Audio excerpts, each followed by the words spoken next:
میرے دل میں وسوسے آتے ہیں کہ میرا مرشد کامل نہیں ہے، ان کو چھوڑ دوں جبکہ میں پہلے بے نمازی اور سنت کا پابند نہیں تھا، اب ان کی نظر سے سنت کا پابند ہوں، اس کا کوئی حل بتا دے۔ میرے بھائی، جب آپ کا یہ تصور ہوا کہ یہ میرا شیخ جو ہے یہ کامل نہیں ہے تو آپ ان کی نعمتوں سے، ان کے فیضان سے محروم رہیں گے۔ سب سے پہلے آپ کو یہ عقیدہ درست کرنا ہوگا، یا تو پھر آپ کو یہ کرنا ہوگا کہ آپ اپنی مرشد میں، جو آپ کے دل میں یہ خیال آ رہا ہے کہ میرا مرشد کامل نہیں ہے، اس میں کوئی دین کی فطور یا پھر شریعت اور طریقت میں سے کوئی فطور، یا شریعت کا کوئی فطور ہو یا پھر طریقت میں ان کا کوئی فطور ہو، یہ پہلے نوٹ کر لیں۔ اگر واقعی اس میں کوئی شریعت کی فطور ہو، شریعت سے ادھر ادھر ہو، اور یا پھر طریقت میں ان کے کوئی فطور ہے، شریعت سے اور طریقت سے ادھر ادھر ہو، تو پھر تو وہ کامل نہیں ہے۔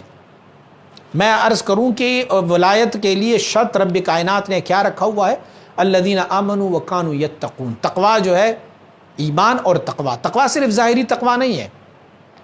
کہ داڑھی رکھی اور سر پر امامہ رکھا اور سفید لباس پہنا اور یا کوئی لباس پہنا اور یا کوئی نسبت رکھی، اس کو ظاہری تقویٰ نہیں، بلکہ تقویٰ کا ایک اور جز بھی ہے جس کو تقویٰ باطنی کہتے ہیں، جس کو اخلاص کہتے ہیں، وہ بھی اس میں شامل۔ اپنی شیخ جس سے آپ نے بیعت کی ہے، اپنے مرشد کو، اگر اس میں کوئی شریعت اور طریقت کی فطور نہیں ہے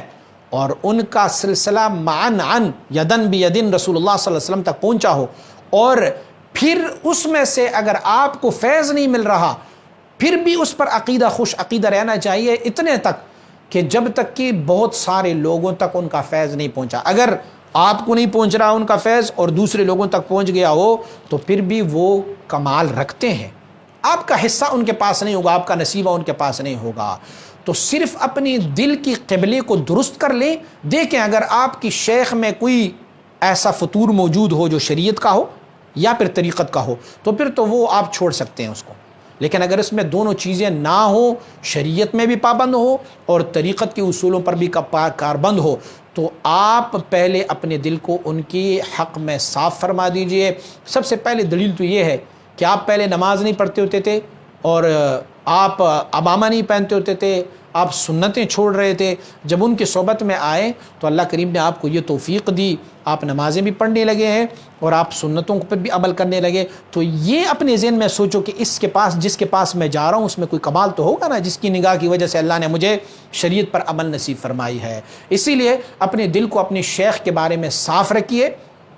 اور وہیں وابستہ رہیں۔ ہاں، میں نے بار بار عرض کر رہا ہوں، اگر شریعت اور طریقت میں کوئی فطور ہے تو پھر آپ اسے چھوڑ سکتے ہیں، محض دل کی وسوسوں کی وجہ سے آپ ان کو نہیں چھوڑ سکتے۔